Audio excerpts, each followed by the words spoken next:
নমস্কার সকলকে, আমি প্রকাশ মুখার্জি। ওয়েলকাম টু WBPSC ওয়ালা অফিসিয়াল ইউটিউব চ্যানেল। আজকে আমরা এখানে 13ই জুলাই থেকে 19শে জুলাই পর্যন্ত কারেন্ট অ্যাফেয়ার্সের উইকলি আপডেটটা এখানে করব। তাই ভিডিওটা এন্ড পর্যন্ত দেখো এবং এই উইকলি কারেন্ট অ্যাফেয়ার্স এটা তোমাদের কতটা কাজে লাগছে অবশ্যই কিন্তু কমেন্ট সেকশনে জানাতে ভুলো না। সামনে অনেকগুলো পরীক্ষা আসছে, তাই এই প্রত্যেক দিনের কারেন্ট অ্যাফেয়ার্সের নিয়ে সাপ্তাহিক কারেন্ট অ্যাফেয়ার্স তোমাদের জন্য আনা হচ্ছে, যাতে প্রত্যেক সপ্তাহে তোমরা কিন্তু আপডেট করতে পারো। এবং এই ভিডিওটা প্রকাশের পরে টেলিগ্রাম চ্যানেলে লিঙ্ক দিয়ে দেওয়া হবে, তো সেখান থেকে তোমরা কিন্তু এটার নোটটাও কিন্তু ডাউনলোড করে নিতে পারবে। চলো তাহলে আমরা শুরু করি আজকের ক্লাস। আজকে হচ্ছে তারিখটা, যে তারিখ নিয়ে আমরা এখানে আলোচনা করব সেটা হচ্ছে আমাদের 13ই জুলাই থেকে 19শে জুলাই কারেন্ট অ্যাফেয়ার্স, যেটা আমরা আলোচনা করব। তো চলো, প্রথম খবরটা কি আছে না, ভারতের 44তম ইউনেস্কো ওয়ার্ল্ড হেরিটেজ সাইট ঘোষণা হয়ে গেল। খুব ভালো খবর, ভারতের 44তম ইউনেস্কো ওয়ার্ল্ড হেরিটেজ সাইট ঘোষণা হয়ে গেল। তাহলে 43তমটা আমরা জানি, 43তমটা ছিল আমাদের আসামের চেরাইদেও ময়দান। তো নতুন যেটা যুক্ত হলো, চলো দেখে নিই নতুনটা কি। নতুনটা হচ্ছে Maratha military landscape of India. এটাই ভারতবর্ষের কি না 44তম বলতে পারো ইউনেস্কো ওয়ার্ল্ড হেরিটেজ সাইট বলে ঘোষিত হলো। হয়েছে, আমরা জানি 2024-এ কি না চেরাইদেও ময়দান বা ময়দান অফ আসাম, যেটা কিনা Mount burial system of Ahom dynasty, যেটাকে ইউনেস্কো ওয়ার্ল্ড হেরিটেজ সাইটের মধ্যে আনা হয়েছিল বা অন্তর্ভুক্ত করা হয়েছিল ভারতে 43তম সাইট হিসেবে, আর এটা হচ্ছে 44তম। মনে রাখতে হবে 47তম এই ওয়ার্ল্ড হেরিটেজ কমিটি মিটিংটা, মানে ইউনেস্কোর এই মিটিংটা কোথায় হয়েছিল, যেখানে এটা ডিসিশন নেওয়া হয়েছে, এটা হয়েছিল হচ্ছে প্যারিসে। 6 থেকে 16ই জুলাই পর্যন্ত এটা অনুষ্ঠিত হয়। আর কি মনে রাখতে হবে না, এই মারাঠা মিলিটারি ল্যান্ডস্কেপের আন্ডারে টোটাল 12খানা বলতে পারো দুর্গ আছে, যেটা নির্মাণ করেছিল মারাঠা এম্পায়ার 17 থেকে 19 সেঞ্চুরির মধ্যে। তাহলে টোটাল এই মারাঠা মিলিটারি ল্যান্ডস্কেপের মধ্যে টোটাল কতগুলো দুর্গ আছে? 12টা দুর্গ আছে, যেটা নির্মিত হয়েছিল 17 থেকে আপ টু 19 সেঞ্চুরির মধ্যে, তাই তো? আর মনে রাখতে হবে কি না, এর মধ্যে 11টা দুর্গ কোথায় আছে? 11টা দুর্গ রয়েছে মহারাষ্ট্রে, এবং একটা দুর্গ আছে কোথায়? একটা দুর্গ রয়েছে তামিলনাড়ুতে। তো পরীক্ষায় প্রশ্ন তোমার এটাই আসবে যে তামিলনাড়ুতে যে দুর্গটা রয়েছে, দুর্গটার নাম কি? নাম মনে রাখবে কি না, গিঞ্জি ফোর্ট। এছাড়া মহারাষ্ট্রের মধ্যে যে 11টা দুর্গ আছে তার মধ্যে রয়েছে সালহের, লোহাগড়, শিবনেরি, খান্দেরি, রায়গড়, প্রতাপগড়, সুবর্ণদুর্গা, রাজগড়, নেক্সট হচ্ছে তোমার পানহালা, বিজয়দুর্গা এবং তার সঙ্গে হচ্ছে সিন্ধু দুর্গা। তাহলে টোটাল 12টা দুর্গের সমন্বিত, যেটাকে একসাথে বলা হচ্ছে মারাঠা মিলিটারি ল্যান্ডস্কেপ, যেটা মারাঠাদের সময় তৈরি হয়েছিল 17 সেঞ্চুরি থেকে 19 সেঞ্চুরির মধ্যে। এই মারাঠা মিলিটারি ল্যান্ডস্কেপের মধ্যে টোটাল 12টা দুর্গ আছে, যার মধ্যে 11টা পড়ছে মহারাষ্ট্রে আর একটা পড়ছে কোথায়? তামিলনাড়ুতে। তামিলনাড়ুটার নাম কি? নাম হচ্ছে গিঞ্জি ফোর্ট। আর এটাই ভারতবর্ষের 44তম ইউনেস্কো ওয়ার্ল্ড হেরিটেজ সাইট। আর এবছর যদি বলা হয় 2025-এ ইউনেস্কোর যে মিটিংটা হয়েছিল ওয়ার্ল্ড হেরিটেজ কমিটির, সেই মিটিংটা কবে হয়েছিল না 6 জুলাই থেকে 16 জুলাই, যেটা ছিল 47তম অ্যানুয়াল মিটিং, অনুষ্ঠিত হয়েছিল কোথায়? প্যারিসে। সেখানেই এটা ডিক্লেয়ার করা হয়। আর 43তমটা কী ছিল না আসামের চেরাইদেও ময়দান। তাহলে অবশ্যই মনে রাখতে হবে, ভেরি ভেরি ইম্পর্টেন্ট, আপকামিং পরীক্ষার ক্ষেত্রে খুবই গুরুত্বপূর্ণ। এখান থেকে পরীক্ষায় প্রশ্ন আসতেই পারে।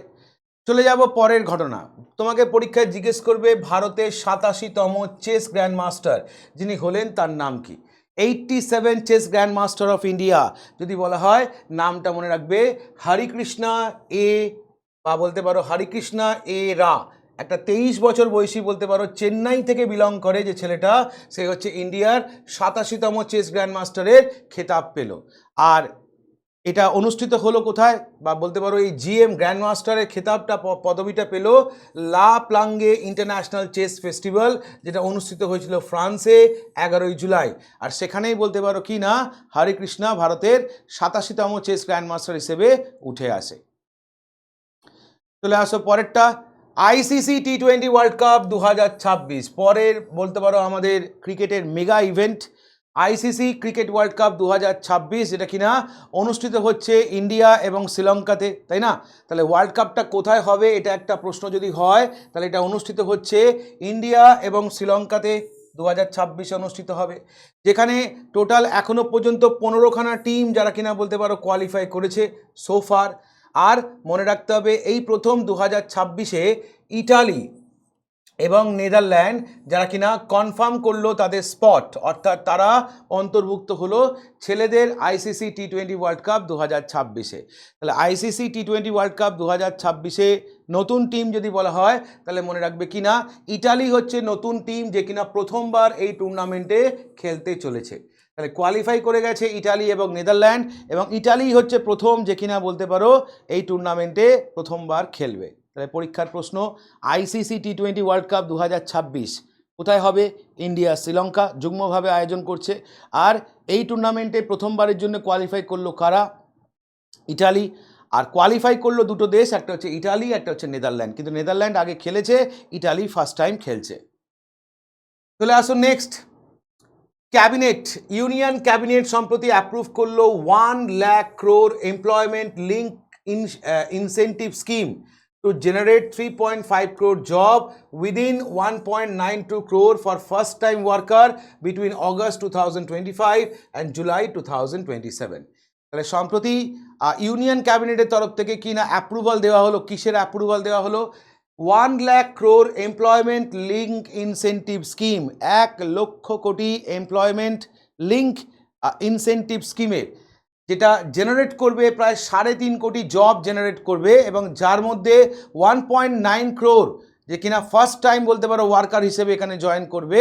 আর এটা অনুষ্ঠিত হবে 2025-এর অগস্ট থেকে 2027-এর জুলাই পর্যন্ত। এই স্কিমের আন্ডারে কি বলছে? 3,000 টাকা per employee per month, per employee per month 3,000 টাকা to employer, and wages support up to 15,000 to new employee. এটা কি না ডিক্লেয়ার করা হয়েছে। আর ডিক্লেয়ার করেছে কে? না আমাদের মিনিস্টার অশ্বিনী বৈষ্ণব, যে কিনা বলতে পারো এটা ডিক্লেয়ার করেছে। হলো মিস্টার অশ্বিনী বৈষ্ণবের বক্তব্য হচ্ছে এটা হচ্ছে প্রাইম মিনিস্টারের 2 লাখ crore ইউথ এমপ্লয়মেন্টের একটা প্ল্যান। তাহলে আমাকে পরীক্ষার প্রশ্ন করবে যে সম্প্রতি ক্যাবিনেট, ইউনিয়ন ক্যাবিনেটের তরফ থেকে অ্যাপ্রুভাল করা হয়েছে কি না কত lakh crore employment link scheme? তার নাম হচ্ছে 1 lakh crore employment link scheme, যার মাধ্যমে এটা একটা ইনসেন্টিভ স্কিম, যার মাধ্যমে প্রায় 3.5 কোটি বলতে পারো জব জেনারেট হবে। চলে আসো নেক্সট, উত্তরাখণ্ড যে কিনা সম্প্রতি উদযাপন করলো একটা ফেস্টিভ্যাল, ফেস্টিভ্যালটার নাম হারেলা ফেস্টিভ্যাল। তাহলে পরীক্ষার প্রশ্ন, হারেলা ফেস্টিভ্যালটা কোথাকার? উত্তরাখণ্ড। এবার এই ফেস্টিভ্যালটা উদযাপন করার মাধ্যমে উত্তরাখণ্ড যে কিনা প্লান্ট করলো 5 লাখ স্যাপলিং, মানে গাছের চারা, 5 লক্ষ গাছের চারা বলতে পারো পুতলো হচ্ছে উত্তরাখণ্ড। কোন ফেস্টিভ্যালকে কেন্দ্র করে? হারেলা ফেস্টিভ্যালকে কেন্দ্র করে অনুষ্ঠিত হয়েছে 16ই জুলাই, ওকে, যাকে কেন্দ্র করে কি না হিমাচলের গাড়োয়াল এবং কুমাউন রিজিয়নে প্রায় 5 লক্ষ গাছের চারা মানে পোতা হলো। আর এই ইভেন্টটাকে গাইড করলো কে? না আমাদের পুষ্কর সিং ধামি, যে কিনা উত্তরাখণ্ডের মুখ্যমন্ত্রী, এবং এর ফোকাস থিম কি ছিল? এক পেড় মা কে নাম এবং হরেলা কা त्योहार মানো, ধরতি মা কা ঋণ চুকাও। তাহলে দুটো থিমের আন্ডারে বলতে পারো এটা করা হয়েছে। এক হচ্ছে এক পেড় মা কে নাম, আর একটা হচ্ছে হরেলা কা त्योहार মানাও, ধরতি মা কা ঋণ চুকাও। The plantation drive will involve student, villagers and government body. তাহলে এই যে উদ্যোগটা, এই গাছ লাগানোর উদ্যোগটাতে কারা কারা অংশগ্রহণ করেছিল? না অতি অবশ্যই যারা কিনা স্টুডেন্ট, যারা কিনা ভিলেজার্স, এবং তার সঙ্গে গভর্নমেন্ট অফিসিয়ালসরাও যারা আছে তারা এই উদ্যোগটাতে সামিল হয়েছিল। ওকে, তাহলে উদ্যোগটার নাম কি? উদ্যোগটার নাম হচ্ছে হারেলা ফেস্টিভ্যাল। এই ফেস্টিভ্যালটার মাধ্যমে উত্তরাখণ্ডের 5 লক্ষ বলতে পারো গাছের চারা রোপণ করা হলো। চলে আসুন নেক্সট, একটা অপারেশন, অপারেশনটার নাম কি? অপারেশন শিবা। ইন্ডিয়ান আর্মির তরফ থেকে বলতে পারো এই অপারেশনটা কন্ডাক্ট বা লঞ্চ করা হয়েছে। কেন? না to ensure the safety conduct of Amarnath যাত্রা ইন জম্মু অ্যান্ড কাশ্মীর। তাহলে জম্মু কাশ্মীরে সম্প্রতি অমরনাথ যাত্রাকে কেন্দ্র করে 12ই জুলাই 2025 আমাদের ইন্ডিয়ান আর্মির তরফ থেকে একটা অপারেশন ডিপ্লয় করা হলো, তার নাম হচ্ছে অপারেশন শিবা। উদ্দেশ্য হচ্ছে কি না যাতে অমরনাথ যাত্রা সেফলি কন্ডাক্ট করা যায়। বলছে এই অপারেশনটা শুরু হচ্ছে 12ই জুলাই, যেখানে প্রায় 8,500 প্লাস ট্রুপস বলতে পারো, anti drone system, medical facility এবং ইঞ্জিনিয়ারিং সাপোর্ট দেওয়া হচ্ছে যাতে এই যাত্রাটা সুষ্ঠুভাবে করা যায়। তার কারণ টেরোরিস্ট অ্যাটাক হওয়ার সম্ভাবনা রয়েছে, এটাকে মাথায় রেখেই ইন্ডিয়ান আর্মির তরফ থেকে এই সমস্ত ব্যবস্থা গ্রহণ করা হয়েছে। তাহলে আমাকে পরীক্ষায় জিজ্ঞেস করবে অপারেশন শিবা এটা কোন প্রসঙ্গে করা হয়েছে, না অমরনাথ তীর্থযাত্রীদের সুরক্ষা প্রসঙ্গে ভারতীয় আর্মির তরফ থেকে এই অপারেশনটা লঞ্চ করা হয়েছে। চলে আসুন নেক্সট। ভারতবর্ষের মধ্যে প্রথম পুলিশ স্টেশন যে কিনা রিসিভ করলো আইএসও সার্টিফিকেশন হলো, যদি বলে পুলিশ স্টেশনটার নাম কি, আর্থুনকাল। কোথায় আছে এটা? কেরালাতে আছে। তো 10ই জুলাই 2025 আর্থুনকাল পুলিশ স্টেশন যেটা কিনা রয়েছে আলপুজা, কেরালার আলপুজাতে, তাকে ইন্টারন্যাশনাল অর্গানাইজেশন অফ স্ট্যান্ডার্ডাইজেশন, সংক্ষেপে যাকে বলে আইএসওর তরফ থেকে 9001-2015 সার্টিফিকেশন দেওয়া হলো। এটা একটা কোয়ালিটি ম্যানেজমেন্ট সিস্টেম, এটা ব্যুরো অফ ইন্ডিয়ান স্ট্যান্ডার্ডের তরফ থেকে বলতে পারো দেওয়া হয়েছে। আর মনে রাখতে হবে এই পুলিশ স্টেশনটাই বলতে ভারতবর্ষের মধ্যে প্রথম স্টেশন যাকে কিনা এই কোয়ালিটি সার্টিফিকেশন দেওয়া হলো কিনা এই ব্যুরো অফ ইন্ডিয়ান স্ট্যান্ডার্ডের তরফ থেকে 9001-2015 সার্টিফিকেশন। তাহলে আমাকে বলবে ভারতবর্ষের মধ্যে প্রথম পুলিশ স্টেশন যে কিনা 9001-2015 সার্টিফিকেশন পেয়েছে, নাম হচ্ছে আর্থুনকাল। কোথায় আছে এটা? কেরালাতে রয়েছে। চলে আসুন নেক্সট।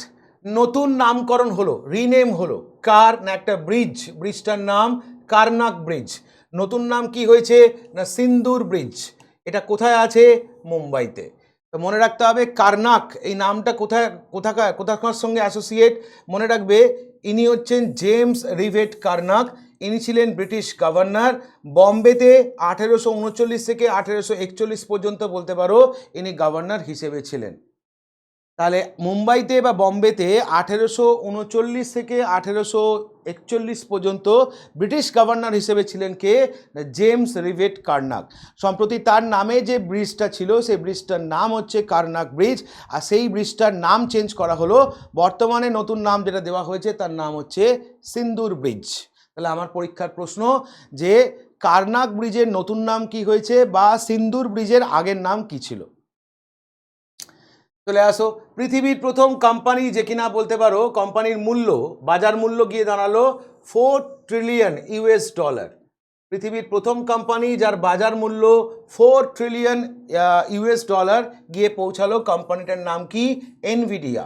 এনভিডিয়া বলতে পারো কিনা একটা ইউএস কোম্পানি যে বেসিক্যালি এআই এবং চিপস তৈরি করে। ওকে, চিপস মানে হচ্ছে আমাদের মাইক্রো চিপস সেগুলো তৈরি করে। তো সেই এনভিডিয়া এই মুহূর্তে বলতে পারো মার্কেট ক্যাপিটালাইজেশনের রেসপেক্টে ওয়ার্ল্ডের 1 নম্বর কোম্পানি। কাকে সাপ্রেস করেছে? দেখো মাইক্রোসফটকে সাপ্রেস করেছে। মাইক্রোসফট এখন বলতে পারো সেকেন্ড পজিশনে আছে, যার মার্কেট ভ্যালু হচ্ছে $3.75। আর অ্যাপেল আইএনসি সে রয়েছে থার্ড র্যাঙ্কিংয়ে, যার ভ্যালুয়েশন হচ্ছে $3.17 ট্রিলিয়ন। তাহলে এই মুহূর্তে পৃথিবীর 1 নম্বর কোম্পানি যদি বলা হয় মার্কেট ক্যাপিটালাইজেশনের রেসপেক্টে, নামটা মনে রাখতে হবে এনভিডিয়া। কোথাকার কোম্পানি যদি জিজ্ঞেস করে সেক্ষেত্রে মনে রাখবে কি না ইউএস বেস।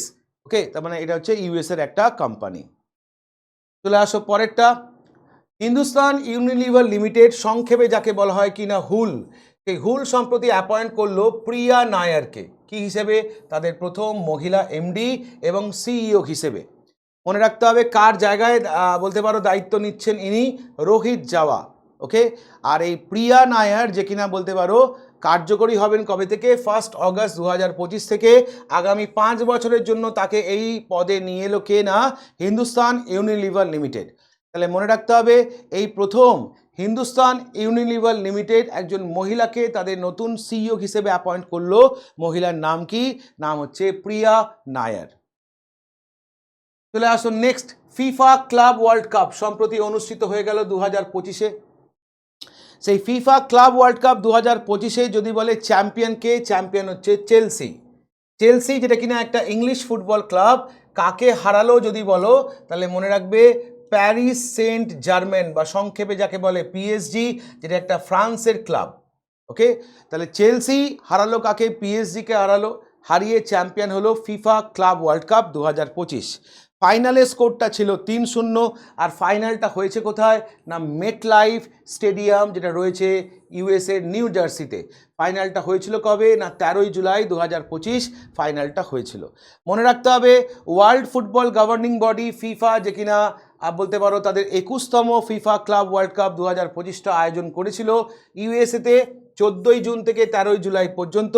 আর এই প্রথমবার বলতে পারো এই ক্লাব ফুটবল ওয়ার্ল্ড কাপে 32টা টিম 6টা কন্টিনেন্ট থেকে পার্টিসিপেট করে। তাহলে এই প্রথম ক্লাব ফুটবল ওয়ার্ল্ড কাপে 32টা টিম, যেটা কিনা 6টা কন্টিনেন্ট থেকে পার্টিসিপেট করে। এটা আয়োজন করা হয়েছিল কোথায় না ইউএসএতে 13ই জুলাই থেকে এটা বলতে পারো 14 জুন থেকে 13ই জুলাই পর্যন্ত এটা অনুষ্ঠিত হয়। মনে রাখতে হবে এর গভর্নিং বডি হচ্ছে ফিফা। এটা ছিল ফিফার 21তম ক্লাব ওয়ার্ল্ড কাপ। চ্যাম্পিয়ন হলো চেলসি, রানার আপ হলো হচ্ছে পিএসজি। ভারতের প্রথম বলতে পারো কি না ক্রুজ ভারত মিশন, ভারতবর্ষের প্রথম রাজ্য হিসেবে ক্রুজ ভারত মিশনকে সাপোর্ট করছে যে রাজ্যটার নাম কি গুজরাট। তাহলে গুজরাট হচ্ছে প্রথম ভারতীয় রাজ্য যে কিনা অফিসিয়ালি অ্যালাইন হলো কার সাথে ক্রুজ ভারত মিশনের সাথে। যে মিশনটা লঞ্চ হয়েছিল 30শে সেপ্টেম্বর 2024, লঞ্চ করেছিল কে না আমাদের ইউনিয়ন মিনিস্টার সর্বানন্দা সোনোয়াল। উদ্দেশ্য কি? উদ্দেশ্য ছিল to boost cruise tourism tenfold by 2029 2029 মধ্যে যাতে কিনা এই ক্রুজ বিজনেস যাতে বলতে পারো বা ক্রুজ ট্যুরিজম বিজনেসটা 10 গুণ বাড়াবার লক্ষ্যে 2024 সালে এই ক্রুজ ভারত মিশন এটা স্টার্ট হয়েছিল। আর এই ক্রুজ ভারত মিশনে নতুন যে রাজ্যটা অ্যালাইন হলো রাজ্যটার নাম হচ্ছে গুজরাট। গুজরাট যে কিনা বলতে পারো এতে যুক্ত হলো। মনে রাখা দরকার গুজরাতে দিউ, পোরবন্দর, দ্বারকা এবং বলতে পারো পাডালা আইল্যান্ড, এই 4টে জায়গাকে গুজরাট যে কিনা প্ল্যান করছে to create multiple coastal cruise circuit হিসেবে। ওকে, তার মানে ট্যুরিজম সেক্টর হিসেবে বলতে পারো বুস্ট আপ করার জন্য গুজরাট সম্প্রতি যুক্ত হলো কোথায় না যুক্ত হলো 2024-এ লঞ্চ করা ক্রুজ ভারত মিশনে। চলে আসো পরীক্ষার প্রশ্ন কি না আরপিএফ এর প্রথম মহিলা ডিজিপি হিসেবে যাকে অ্যাপয়েন্ট করা হলো তার নাম কি? আরপিএফ যেটা কিনা ক্রিয়েট হয়েছিল 1957-এ আইনত, যদিও তার আগে 1872 সালেও এটা প্রতিষ্ঠা হয়। আর এখানে বলতে পারো 1993 সালের একজন আইপিএস অফিসার যার নাম হচ্ছে কি না সোনালী মিশ্রা, তাকে সম্প্রতি ওমেন ডিজিপি হিসেবে অ্যাপয়েন্ট করা হলো। এবং মনে রাখবে ইনি হচ্ছেন আরপিএফ এর প্রথম মহিলা ডিজিপি হিসেবে অ্যাপয়েন্টেড হলেন, যিনি দায়িত্বে থাকবেন 31শে অক্টোবর 2026 পর্যন্ত। তাহলে আমাকে পরীক্ষায় জিজ্ঞেস করবে রেলওয়ে প্রোটেকশন ফোর্সের প্রথম মহিলা ডিজিপির নাম, নতুন মহিলা ডিজিপির নাম, যাই জিজ্ঞেস করুক আনসার হচ্ছে সোনালী মিশ্রা। চলে আসো নেক্সট, একজন তেলেগু ফিল্ম অ্যাক্টর যার নাম হচ্ছে কি না কোটা শ্রীনিবাস রাও সম্প্রতি মারা গেলেন 83 বছর বয়সে, তাই নিউজে এসছেন। পরীক্ষায় তোমাকে জিজ্ঞেস করবে কোটা শ্রীনিবাস রাও কোন ফিল্ম ইন্ডাস্ট্রির সঙ্গে যুক্ত ছিলেন? মনে রাখবে তেলেগু ফিল্ম ইন্ডাস্ট্রির সাথে যুক্ত ছিলেন, যদিও ইনি অনেকগুলো ভাষাতেই সিনেমা করেছেন। বয়স হয়েছিল 83 বছর এবং ইনি আন্ধ্রপ্রদেশের বলতে পারো এমএলএও বলতে পারো ছিলেন এবং মারা গেলেন কবে না 83 বছর বয়সে মারা গেলেন। তাহলে ইনি আন্ধ্রপ্রদেশের প্রাক্তন বলতে পারো এমএলএও ছিলেন, মানে অভিনয়ের পাশাপাশি বলতে পারো রাজনীতিতেও এনার অবদান ছিল। তাই বিশেষজ্ঞদের বক্তব্য একদিকে যেমন বলতে পারো কিনা অভিনয় জগতের অনেকটাই শূন্যস্থান তৈরি হলো, ঠিক একই রকমভাবে রাজনৈতিক ক্ষেত্রেও একটা বিচক্ষণ ব্যক্তি যে কিনা বলতে পারো সরে গেল। নাম কোটা শ্রীনিবাস রাও। তোমাকে জিজ্ঞেস করবে কোন ফিল্ম ইন্ডাস্ট্রির সঙ্গে বেসিক্যালি যুক্ত ছিলেন, তখন আনসার হচ্ছে তেলেগু ফিল্ম ইন্ডাস্ট্রির সঙ্গে ইনি যুক্ত ছিলেন। চলে আসো উইম্বলডন সম্প্রতি হয়ে গেল লন টেনিসের সবচেয়ে পুরনো টুর্নামেন্ট, যেটা কিনা স্টার্ট হয়েছিল 1877-এ। সেই উইম্বলডন এবারে অনুষ্ঠিত হয়ে গেল 30শে জুন থেকে 13ই জুলাই পর্যন্ত। এবারেরটা ছিল 138তম এডিশন। যে সারফেসে উইম্বলডন খেলা হয় মনে রাখবে কি না গ্রাস কোর্টে বলতে পারো উইম্বলডন খেলা হয়। আর ভেন্যু কোথায় পার্টিকুলার ইংল্যান্ডে কোথায় হয় না all England loan tennis and cricket ক্লাবে এটা অনুষ্ঠিত হয়। এবার মনে রাখতে হবে মেন সিঙ্গলসের চ্যাম্পিয়ন কে হয়েছে না জেনিক সিনার ইটালি থেকে। মনে রাখবে ফার্স্ট টাইম কোনো একজন ইটালিয়ান যে কিনা চ্যাম্পিয়ন হলো। একই রকমভাবে ওমেন সিঙ্গলসের চ্যাম্পিয়ন কে হলো ইগা স্তেবেক, পোল্যান্ড থেকে মনে রাখবে ফার্স্ট পুলিশ ওম্যান হিসেবে বলতে পারো কি না উইম্বলডন চ্যাম্পিয়নের খেতাবটা পেল ইগা স্তেভেক। আর দুটো ক্ষেত্রে রানার আপ কে হয়েছে না মেন সিঙ্গলসের রানার আপ হয়েছে কার্লোস অ্যালকারেজ স্পেন থেকে, ওম্যান সিঙ্গলসের রানার আপ হয়েছে কি না আমান্ডা আনিসিমোভা ইউএসএ থেকে। তাহলে আমাকে পরীক্ষায় জিজ্ঞেস করবে প্রথম ইটালিয়ান হিসেবে উইম্বলডন খেতাব পুরুষদের সিঙ্গলসে যিনি হলেন বা চ্যাম্পিয়ন হলেন তার নাম কি, জেনিক সিনার ইটালি থেকে। বা বলতে পারে প্রথম পোলিশ ওম্যান হিসেবে 2025 উইম্বলডনের ওম্যান সিঙ্গলসের খেতাবটা কে জিতলেন, আনসার হচ্ছে ইগা স্তেভেক। দুটোই ইম্পর্টেন্ট, যেহেতু দুটোই প্রথমবার বলতে পারো উইম্বলডন, যেটা লন টেনিসের সবথেকে পুরনো টুর্নামেন্ট, যেটা শুরু হয়েছিল 1877-এ, তো সেই টুর্নামেন্টটা জয়লাভ করলো। ওকে, তাহলে এটা একটা ইম্পর্টেন্ট, অবশ্যই পরীক্ষায় আসার মতো। কিন্তু চলে আসো নেক্সট, একটা যৌথ সামরিক মহড়াটার নাম তালিসমান সাবরে 2025। প্রথম প্রশ্ন, এই তালিসমান সাবরে 2025 যেটা একটা বাইল্যাটারাল মিলিটারি এক্সারসাইজ, প্রথমবারের জন্য আয়োজন করলো কোন দেশ, না অস্ট্রেলিয়া। আর যেখানে বলতে পারো পার্টিসিপেট করলো কে, না ইন্ডিয়া। মনে রাখতে হবে ওভারঅল এই এক্সারসাইজটা কততম এডিশনটা হলো, 11তম। অস্ট্রেলিয়াস, এটাই মনে রাখবে, largest bilateral military exercise. For the first time Australia এটা আয়োজন করছে। এটা অনুষ্ঠিত হয়েছে 13ই জুলাই থেকে, চলবে হচ্ছে কবে, না 4 আগস্ট পর্যন্ত এটা অনুষ্ঠিত হবে। যেখানে বলতে পারো অস্ট্রেলিয়ার মাল্টিপল লোকেশনে মহড়াটা কন্ডাক্ট করা হয়েছে। তার সাথে সাথে বলতে পারো এক্সটেন্ড করা হয়েছে যে দেশটাতে, দেশটার নাম কি, পাপুয়া নিউগিনি। অর্থাৎ পাপুয়া নিউগিনিতেও বলতে পারো এই মহড়া কিছু কিছু বলতে পারো অনুষ্ঠিত হবে। তাহলে অস্ট্রেলিয়া মেনলি, তার সঙ্গে এক্সটেন্ড করা হয়েছে কোথায়, পাপুয়া নিউগিনিতে।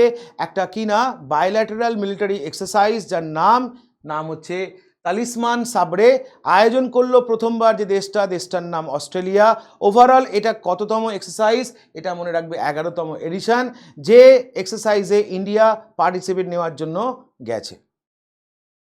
চলে আসো নেক্সট, পরেরটা দেখো, পেন প্রিন্টার প্রাইজ 2025, 2025-এর পেন প্রিন্টার পুরস্কার যিনি পেলেন তিনি একজন সুদানি স্কটিশ অথর, যার নাম কি, লায়লা আবু লেলা, যাকে কিনা 2025-এ পেন প্রিন্টার প্রাইজে বলতে পারো সম্মানিত করা হলো। কেন, তার লেখাটার কি ওরিয়েন্টেড ছিল তার লেখা, না মুসলিম ওমেন যারা কিনা ডিসপ্লেস হয়ে গেছে বা বলতে পারো স্থানচ্যুত হয়েছে, বা বলতে পারো কি না ফেথ মাইগ্রেশনের ওপরে। অ্যাকচুয়ালি তার লেখাটা হচ্ছে ফেথ মাইগ্রেশন এবং কি না মুসলিম মহিলাদের জীবন যারা কিনা ডিসপ্লেস হয়ে গেছে তাদের ওপর বেস করেই বলতে পারো তার লেখাটা। এবং যে লেখাটা 2025-এ পেন প্রিন্টার পুরস্কারে সম্মানিত হলো। আর এই অথারের নাম কি, না লায়লা আবু লেলা। ইনি হচ্ছেন একজন সুদানি স্কটিশ অথার। এই নাম দিয়ে, এই পুরস্কারের নাম দিয়ে কিন্তু পিএসসি প্রিভিয়াসলি পরীক্ষায় প্রশ্ন করেছে।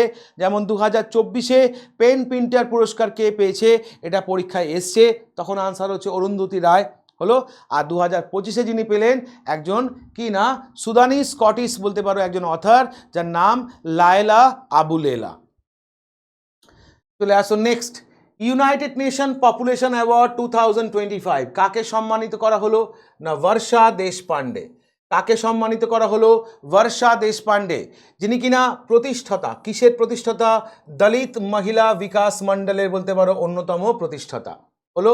যা আর তার সঙ্গে সঙ্গে মনে রাখতে হবে ইনি হচ্ছেন একজন মহিলা বা ওম্যান রাইট অ্যাক্টিভিস্ট মহারাষ্ট্র থেকে, যাকে 2025-এ UN population award in individual ক্যাটাগরিতে বলতে পারো সম্মানিত করা হলো। কেন, না for her committed work in advancing gender equality and combating gender biased sex selection in India. অর্থাৎ এক কথায় বলতে গেলে লিঙ্গ পক্ষপাতমূলক নির্বাচনের বিরুদ্ধে লড়াইয়ের জন্য তাকে এই পুরস্কারটা দেওয়া হলো। আর মজার ব্যাপার, ইনি হচ্ছেন তৃতীয় ভারতীয় যে ইন্ডিভিজুয়ালি এই ইউএন পুরস্কারটা পেল, অর্থাৎ ইউএন পপুলেশন অ্যাওয়ার্ডটা পেল। এনার আগে বাকি দুজন যে পুরস্কারটা পেয়েছে তার মধ্যে রয়েছে প্রাইম মিনিস্টার ইন্দিরা গান্ধী বা প্রাক্তন প্রাইম মিনিস্টার ইন্দিরা গান্ধী 1983 সালে যাকে সম্মানিত করা হয়েছিল, এবং 1992-তে বলতে পারো কি না আমাদের জেআরডি টাটা, যাকে ইন্ডিভিজুয়াল ক্যাটাগরিতে বলতে পারো পুরস্কৃত করা হয়েছিল। তাহলে বর্ষা দেশপান্ডে হচ্ছে থার্ড ইন্ডিয়ান, যাকে ইন্ডিভিজুয়াল ক্যাটাগরিতে ইউএন পপুলেশন অ্যাওয়ার্ডে সম্মানিত করা হলো। তার প্রতিষ্ঠা করা বলতে পারো ফাউন্ডেশনটার নাম কি না দলিত মহিলা বিকাশ মণ্ডল, যার উপর তিনি কাজ করেছেন। এবং তার সাথে সাথে ভারতবর্ষে কি না লিঙ্গ পক্ষপাতমূলক নির্বাচনের বিরুদ্ধে তার অবদানের জন্য বা তার লড়াইয়ের জন্য সম্প্রতি তাকে এই পুরস্কারে সম্মানিত করা হয়েছে। সম্প্রতি আমাদের রাষ্ট্রপতি দ্রৌপদী মুর্মু 3জন নতুন গভর্নরকে সিলেকশন করলেন। কোন কোন রাজ্যের জন্য না, এক হচ্ছে হরিয়ানা আর গোয়া, আর তার সঙ্গে হচ্ছে ইউনিয়ন টেরিটরি অফ লাদাখ। এই 3টে জায়গায় যে 3টে নতুন গভর্নরকে নিয়ে আসা হয়েছে, নামগুলো কি কি যদি আমরা দেখি, প্রফেসর অসীম কুমার ঘোষ, যাকে নতুন গভর্নর করা হয়েছে কোথাকার, হরিয়ানাতে, তার জায়গায় বন্দারু দত্তরায়ের জায়গায়। নেক্সট পশুপতি অশোক গজপতি রাজু, তাকে অ্যাপয়েন্ট করা হয়েছে নিউ গভর্নর অফ গোয়াতে, কার জায়গায়, PS শ্রীধরন পিল্লাইয়ের জায়গায়। আর কবিন্দর গুপ্তা, যিনি কিনা senior BJP leader Jammu Kashmir থেকে ছিলেন, তাকেই সম্প্রতি কিনা অ্যাপয়েন্ট করা হয়েছে new lieutenant governor of UT of Ladakh.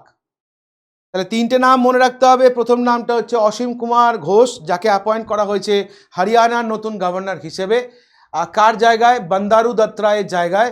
Number 2 Pashupati Ashok Gajapati Raju, তাকে অ্যাপয়েন্ট করা হয়েছে কি হিসেবে, নিউ গভর্নর অফ গোয়া হিসেবে, আর কার জায়গায় না PS শ্রীধরন পিল্লাইয়ের জায়গায়। আর তৃতীয় জম্মু কাশ্মীরের বলতে পারো একজন সিনিয়র বিজেপি লিডার, যার নাম হচ্ছে কবিন্দর গুপ্তা, তাকেই সম্প্রতি ইউনিয়ন টেরিটরি অফ লাদাখে নতুন লেফটেন্যান্ট গভর্নর হিসেবে অ্যাপয়েন্ট করলেন আমাদের রাষ্ট্রপতি মাননীয় কি না দ্রৌপদী মুর্মু।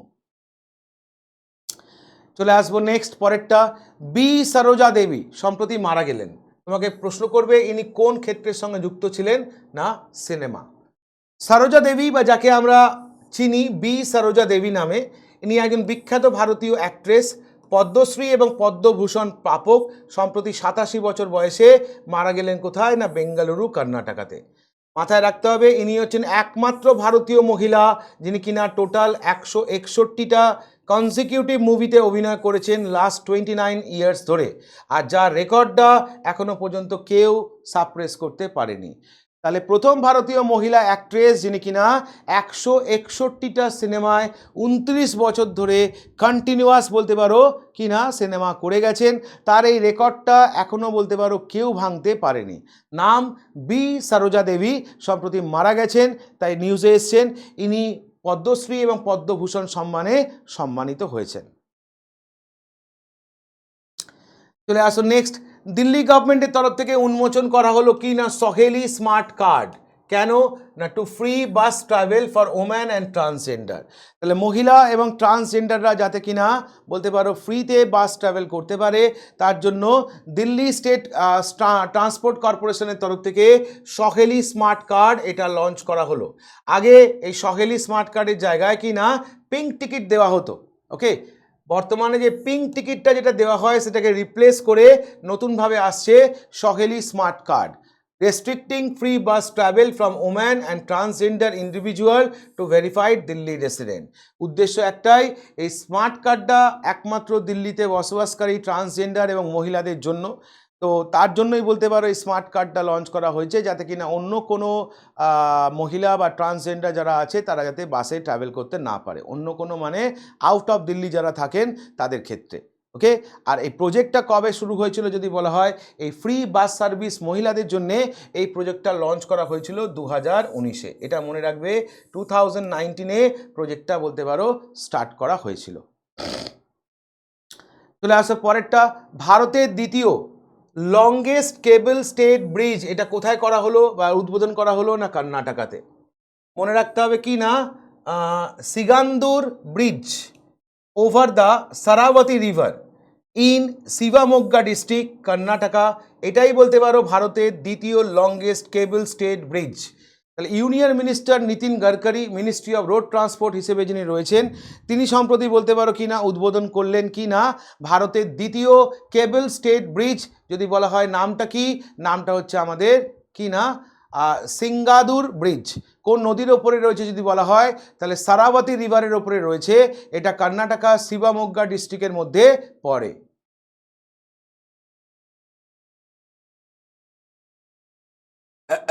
কেবল স্টেট ব্রিজ। হচ্ছে এটা কর্ণাটকা শিবমোগ্গা ডিস্ট্রিক্টের মধ্যে পড়ে। ব্রিজটার নাম মনে রাখবে সিঙ্গান্দুর ব্রিজ, সিগান্দুর ব্রিজ। চলে আসো পরেরটা। ভারতের প্রথম কিনা অ্যাকোয়াটেক পার্ক, এটা সম্প্রতি ফিশারি সেক্টরকে বুস্ট আপ করার জন্যে সম্প্রতি উদ্বোধন করা হলো কোথায়? না আসামে। অ্যাকোয়াটেক পার্ক এটা করা হয়েছে কোথায়? না বাগিবাড়ি, সোনাপুর, আসাম। এটা সম্প্রতি উদ্বোধন করলেন আসামের মুখ্যমন্ত্রী হিমন্ত বিশ্ব শর্মা। এটাই হচ্ছে ভারতের প্রথম বলতে পারো কি না ওয়াটার টেকনোলজি পার্ক, যার নাম রাখা হয়েছে অ্যাকোয়াটেক পার্ক। উদ্দেশ্য কি? না fish production and promote aquaculture base livelihood opportunity in the state. তাহলে রাজ্যে মাছ চাষকে বলতে পারো ইন্সপায়ার করার জন্যে এবং সেখান থেকে নিজের জীবিকা এবং বলতে পারো জীবন নির্ধারণ করার জন্যে আসামের মুখ্যমন্ত্রী হিমন্ত বিশ্ব শর্মা ভারতের প্রথম বলতে পারো কি না এই ওয়াটার টেকনোলজি পার্কটা উদ্বোধন করলো, যার নাম হচ্ছে অ্যাকোয়াটেক পার্ক। এটা কোথায় করলো? বাগিবাড়ি। বাগিবাড়িটা কোথায় আছে? সোনপুর, আসাম। চলে আসুন নেক্সট। হেম বাহাদুর মল্লা অ্যাওয়ার্ড 2080, 2080-তে হেম বাহাদুর মল্লা পুরস্কারে সম্মানিত করা হলো কাকে? না নেপাল কল্যাণ শ্রেষ্ঠা, নেপাল কল্যাণ শ্রেষ্ঠা, যে কিনা প্রাক্তন চিফ জাস্টিস অফ নেপাল, নেপালের প্রাক্তন চিফ জাস্টিস, যার নাম হচ্ছে কল্যাণ শ্রেষ্ঠা, তাকে সম্প্রতি সম্মানিত করা হলো হেম বাহাদুর মল্লা অ্যাওয়ার্ড 2080-তে। এটা একটা prestigious national award of Nepal. তাহলে নেপালের একটা প্রেস্টিজিয়াস ন্যাশনাল অ্যাওয়ার্ড যার নাম হচ্ছে হেম বাহাদুর মল্লা অ্যাওয়ার্ড, সেই পুরস্কারে সম্প্রতি সম্মানিত করা হলো নেপালের প্রাক্তন চিফ জাস্টিস, যার নাম হচ্ছে কল্যাণ শ্রেষ্ঠা, তাকে সম্প্রতি সম্মানিত করা হলো। আমাকে পরীক্ষায় প্রশ্ন দেবে হেম বাহাদুর মল্লা 2080 পুরস্কারে সম্মানিত করা হলো কাকে, তখন মনে রাখবো কি না নেপালের প্রাক্তন চিফ জাস্টিস, যার নাম হচ্ছে কল্যাণ শ্রেষ্ঠা। এটাই হচ্ছে নেপালের প্রেস্টিজিয়াস ন্যাশনাল অ্যাওয়ার্ড। ইসরায়েল সম্প্রতি লঞ্চ করলো তাদের কমিউনিকেশন স্যাটেলাইট, যদি বলে নাম কি? নাম হচ্ছে দ্রোড়র-1। এক কথায় তোমাকে এটাও বলতে পারে হোয়াট ইজ দ্রোড়র-1 বা দ্রোড়র-1 কমিউনিকেশন স্যাটেলাইটটা কারা লঞ্চ করলো। তো এটা একটা কমিউনিকেশন স্যাটেলাইট, কারা লঞ্চ করলো? ইসরায়েল লঞ্চ করলো। কাদের সহযোগিতায় লঞ্চ করলো? স্পেস এক্সের সহযোগিতায় লঞ্চ করেছে। দেখো ইসরায়েল লঞ্চ করলো কিনা দ্রোড়র-1, এটা একটা কিনা geostationary communication satellite develop by Israel aerospace industry in partnership with Israeli space agency into space from Cape Canaveral, Florida, USA. আচ্ছা, তাহলে মনে রাখতে হবে এটা লঞ্চ করলো কে না ইসরায়েল। এটা একটা geostationary communication satellite develop করেছে ইসরায়েল অ্যারোস্পেস ইন্ডাস্ট্রিজ তরফ থেকে ডেভেলপ করেছে। কাদের সাথে পার্টনারশিপে? In partnership with Israeli space এজেন্সির সঙ্গে বলতে পারো পার্টনারশিপ করা হয়েছে। স্যাটেলাইটটা অরবিটে যে লঞ্চ করা হয় সেটা ফ্যালকন 9 2 স্টেজ রকেট, যেটা কিনা ম্যানুফ্যাকচার করেছে স্পেস এক্স, তার মাধ্যমে বলতে পারো কি না এটা মহাকাশে বা অরবিটে লঞ্চ করা হয়। তাহলে মনে রাখবে দ্রোড়র-1 এটা একটা কমিউনিকেশন স্যাটেলাইট, কারা লঞ্চ করেছে? এটা ইসরায়েল এটা লঞ্চ করেছে। চলে আসো নেক্সট। বলছে মাই ডিড, এই যে প্রজেক্টটা কিসের উপরে? না to digitize and simplify land registration. তাহলে জমি রেজিস্ট্রেশন করার জন্য বলতে পারো কি না একটা ডিজিটাইজ এবং সিম্পলিফাই স্কিম, যার নাম হচ্ছে মাই ডিড। এটা কোন রাজ্য সরকার চালু করলো? সেক্ষেত্রে মনে রাখবে হিমাচল প্রদেশ। সুখবিন্দর সিং সুক্খু, যে কিনা মুখ্যমন্ত্রী হিমাচল প্রদেশে, লঞ্চ করলো মাই ডিড। এটা একটা pilot project under national generic document registration system. উদ্দেশ্য হচ্ছে কিনা simplifying and digitising the land registration process across the state. তাহলে এই ডিজিটালি নথি যাতে থাকে এবং ব্যাপারটা যাতে খুব সরলীকরণ হয়, তার জন্য কিনা হিমাচল প্রদেশের মুখ্যমন্ত্রী সুখবিন্দর সিং সুক্খু যে কিনা লঞ্চ করলো মাই ডিড বলে একটা পাইলট প্রজেক্ট। উদ্দেশ্য একটাই, জমি সংক্রান্ত বলতে পারো যাবতীয় রেজিস্ট্রেশন করা হবে কিনা এই মাই ডিডসের আন্ডারে। বলছে this initiative allow citizen to submit document online complete registration with just a single visit to the office. তাহলে রেজিস্ট্রেশনটা করার জন্য একবারই বলতে পারো অফিসে আসতে হবে, পরের বার থেকে যাবতীয় ডকুমেন্ট অনলাইনে কিনা সিটিজেনরা সাবমিট করতে পারবে। চলে আসুন next. Second BIMSTEC port conclave, এটা সম্প্রতি অনুষ্ঠিত হলো কোথায়? অন্ধ্রপ্রদেশ। তাহলে union minister Sarbananda Sonowal ministry of port shipping and waterway উদ্বোধন করলো দ্বিতীয় এডিশন কিসের, না বে of Bengal initiative for multi sectoral technical and economic cooperation, সংক্ষেপে যাকে বলি আমরা বিমস্টেক, সেই বিমস্টেকের পোর্ট কনক্লেভ অর্থাৎ কিনা বলতে পারো বন্দর সম্মেলন। এটা অনুষ্ঠিত হলো কোথায়, না অন্ধ্রপ্রদেশের বিশাখাপত্তনমে অনুষ্ঠিত হয়েছে 14ই জুলাই এবং 15ই জুলাই, দুদিন ধরে বলতে পারো এটা অনুষ্ঠিত হয়েছে। আর এবারের থিমটা কি ছিল এই প্রোগ্রামের, না navigating the future blue economy innovation and sustainable partnership, এটা ছিল এবারে এই পোর্ট কনক্লেভের থিম। চলে আসুন নেক্সট, ভারতের প্রথম ডিজিটাল নোম্যাড ভিলেজ, ভারতের প্রথম ডিজিটাল নোম্যাড ভিলেজটা কোথায় হলো, সিকিম। সিকিমের কোথায়, গ্রামটার নাম কি, ইয়াকতেন ভিলেজ, যেটা কিনা রয়েছে কোথায়, পেকং। সিকিমের পেকং ডিস্ট্রিক্টের ইয়াকতেন ভিলেজ হচ্ছে অফিসিয়ালি ডিক্লেয়ার করা হলো ভারতের প্রথম digital nomad village under the nomad Sikkim initiative. তাহলে নোম্যাড সিকিম ইনিশিয়েটিভের আন্ডারে ভারতের প্রথম ডিজিটাল নোম্যাড ভিলেজ ঘোষণা করা হলো সিকিমের প্যাকং ডিস্ট্রিক্টের আন্ডারে ইয়াকতেন ভিলেজকে। The project call nomad Sikkim in collaboration between the Pekong district administration and non-governmental organization যার নাম হচ্ছে সর্বাহিত্য এবং যাকে সাপোর্ট করছে কারা, এশিয়ান ডেভেলপমেন্ট ব্যাংক।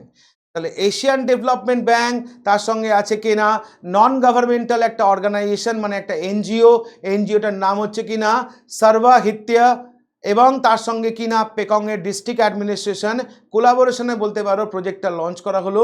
প্রজেক্টটার নাম নোম্যাড সিকিম। এটা হচ্ছে ভারতবর্ষের প্রথম ডিজিটাল নোম্যাড ভিলেজ, ভিলেজটার নাম ইয়াকতেন ভিলেজ, যেটা রয়েছে সিকিমের কিনা পার্টিকুলার ডিস্ট্রিক্টের নাম হচ্ছে প্যাকং ডিস্ট্রিক্টের আন্ডারে। তাহলে পরীক্ষার প্রশ্ন, ভারতের প্রথম ডিজিটাল নোম্যাড ভিলেজটার নাম কি, তখন আনসার ইয়াকতেন ভিলেজ, আর স্টেটের নাম যদি জিজ্ঞেস করে তখন আনসার হচ্ছে সিকিম। চলে আসুন নেক্সট, ওয়ার্ল্ড ওল্ডেস্ট ম্যারাথন রানার যার নাম হচ্ছে ফৌজা সিং, যিনি সম্প্রতি মারা গেলেন তাই নিউজে এসছেন। ফৌজা সিং যার বয়স হয়েছিল 114 বছর, ইনি ছিলেন বলতে পারো ওয়ার্ল্ড ওল্ডেস্ট ম্যারাথন রানার, সম্প্রতি মারা গেলেন তাই বলতে পারো খবরে এসছেন। এনার জন্ম 1 এপ্রিল 1911, কোথায়, না বিয়াসপিন্ড। বিয়াসপিন্ড মানে ব্রিটিশ ইন্ডিয়ার আন্ডারে পাঞ্জাবের মধ্যে এনার জন্ম। এনার একটা ডাকনাম আছে, ডাকনামটা হচ্ছে টারব্যান টর্নেডো। টারব্যান টর্নেডো হচ্ছে এনার ডাকনাম। Began his marathon career at the age of 89 in 2000। তাহলে তিনি তার ম্যারাথন কেরিয়ারটা শুরু করেন যখন তার বয়স হচ্ছে 89 বছর, সালটা ছিল 2000। নাম ফৌজা সিং, ডাকনাম কিনা টারবান টর্নেডো। মনে রাখবে his first marathon was in London, যেটা কিনা তিনি কমপ্লিট করেছিলেন 6 ঘন্টা 54 মিনিটে, যেটা ছিল একটা ওয়ার্ল্ড রেকর্ড। তাহলে ফৌজা সিং এর প্রথম ম্যারাথন স্টার্ট হয় বলতে পারো 89 বছর বয়সে, 89, যেখানে বাকি অ্যাথলিটসরা ততদিনে খেয়ে দিয়ে ঘুমিয়ে শেষ, তখন বলতে পারো কিনা ফৌজা সিং তার কেরিয়ার স্টার্ট করছে 89-এ। এবং প্রথম যে ম্যারাথনটা ইনি দৌড়ান সেটা ছিল লন্ডন ম্যারাথনে, এবং সেটা তিনি কমপ্লিট করেছিলেন 6 ঘন্টা 54 মিনিটে, যেটা একটা ওয়ার্ল্ড রেকর্ড। তো সেই ওয়ার্ল্ড ওল্ডেস্ট ম্যারাথন রানার যার নাম ফৌজা সিং 114 বছর বয়সে সম্প্রতি একটা রোড অ্যাক্সিডেন্টে বলতে পারো মারা যান, তাই নিউজে এসছেন। চলে আসুন নেক্সট, গুজরাট লঞ্চ করলো ভারতের প্রথম ট্রাইবাল জেনোম সিকোয়েন্সিং প্রজেক্ট। তাহলে আমাকে বলতে পারে ভারতের প্রথম ট্রাইবাল জেনোম সিকোয়েন্সিং প্রজেক্ট এটা চালু করলো যে রাজ্য সরকার, তার নাম কি, গুজরাট। উদ্দেশ্য কি, উদ্দেশ্য হচ্ছে to create a comprehensive genetic database to understand and tackle inherited disease among tribal community. তাহলে ট্রাইবাল কমিউনিটির মধ্যে যে সমস্ত রোগ ভোগ আমরা দেখতে পাই তার উৎপত্তি বা বলতে পারো সেগুলোকে কি করে ট্যাকেল করা যায়, তার জন্য একটা জেনেটিক ডেটাবেস বলতে পারো তৈরি করার উদ্দেশ্যেই গুজরাট ভারতবর্ষের মধ্যে প্রথম রাজ্য যে কিনা লঞ্চ করলো ট্রাইবাল জেনোম সিকোয়েন্সিং প্রজেক্ট। হয়েছে প্রজেক্টের উদ্দেশ্য to build a genetic database which will enable early identification and better treatment of inherited disease such as sickle cell, anaemia, thalassaemia and certain cancer. তাহলে আগে থেকে যাতে ডিটারমাইন করা যায় পার্টিকুলার বলতে পারো কি না ইনহেরিটেড ডিজিজ যেগুলো আছে, যার মধ্যে অন্যতম হচ্ছে অ্যানিমিয়া, থ্যালাসেমিয়া বা বলতে পারো ক্যান্সার, যেগুলো কিনা এই ট্রাইবালদের মধ্যে যাতে আর্লি ডিটেক্ট করা যায় তার জন্যই বলতে পারো একটা জেনেটিক ডেটাবেস বলতে পারো তৈরি করার জন্য গুজরাট সরকারের তরফ থেকে এটা লঞ্চ করা হয়েছে। নাম হচ্ছে ট্রাইবাল জেনোম সিকোয়েন্সিং প্রজেক্ট। চলে আসো নেক্সট, তাইওয়ানের সিটিবিসি ব্যাংক, এটা বলতে পারো গিফট সিটিতে কিনা নতুন তাদের সেট তৈরি করতে চলেছে। তাহলে মনে রাখবে জুলাই 25 সিটিবিসি ব্যাংক, যেটা কিনা তাইওয়ানের অন্যতম একটা কমার্শিয়াল ব্যাংক, প্রপোজ করেছে ইন্টারন্যাশনাল ফাইন্যান্সিয়াল সার্ভিস সেন্টার অথরিটিকে যে তারা একটা international financial service centre banking unit এটা করতে চায় কোথায় না Gujarat international financial take city, যাকে বলি আমরা গিফট সিটি, এটা রয়েছে কোথায় গান্ধীনগর গুজরাট। আর এটা অ্যাপ্রুভাল পেয়ে গেলে এটাই হবে বলতে পারো তাইওয়ানের কিনা দ্বিতীয় ব্যাংক যেটা কিনা এই টেক সিটিতে বা বলতে পারো কিনা গিফট সিটিতে হতে চলেছে। এর আগে তাইওয়ানের যে ব্যাংকটা এখানে রয়েছে তার নাম হচ্ছে তাইপে ফুবন কমার্শিয়াল ব্যাংক, অলরেডি কিনা এখানে রয়েছে। এটা অ্যাপ্রুভাল পেয়ে গেলে এটাই হবে বলতে পারো কিনা সেকেন্ড ব্যাংক তাইওয়ানের, যেটা কিনা এই গিফট সিটিতে উদ্বোধন হবে। গিফট কথাটার মানে মনে রাখবে গুজরাট ইন্টারন্যাশনাল কিনা ফিনান্স টেক সিটি, সংক্ষেপে হচ্ছে গিফট সিটি। চলে আসুন নেক্সট, মণিপুরের নতুন চিফ সেক্রেটারি অ্যাপয়েন্ট করা হলো। মণিপুরে সম্প্রতি নিউ চিফ সেক্রেটারি অ্যাপয়েন্ট করা হলো কাকে, সেক্ষেত্রে মনে রাখবে ডক্টর পুনিত কুমার গোয়েল। ডক্টর পুনিত কুমার গোয়েল, আমরা জানি মণিপুর এখনো পর্যন্ত কিনা কোনো মুখ্যমন্ত্রী অ্যাপয়েন্টেড হয়নি, তাই না? কুকি মেইটি উপজাতিকে কেন্দ্র করে, উপজাতিদের মধ্যে ঝামেলাকে কেন্দ্র করে কিনা সেখান থেকে মন্ত্রিত্ব ছাড়তে বাধ্য হন মুখ্যমন্ত্রী, তাই না? এবং তারপর থেকে বলতে পারো কিনা কোনো মুখ্যমন্ত্রীকে নতুন করে এখানে অ্যাপয়েন্ট করা হয়নি। তাই সম্প্রতি অ্যাপয়েন্টমেন্ট কমিটি যেটা কিনা পরিচালনা করে আমাদের prime minister Narendra Modi, approval দিল কিনা proposal of department of personnel and training, minister of personnel and public grievance and pension to appoint mister doctor Punit Kumar Goel as a chief secretary of Manipur with effect from 16 July. ইনি বলতে পারো কিনা সার্ভিসে থাকবেন না 31 August 2025 পর্যন্ত সার্ভিসে থাকবেন।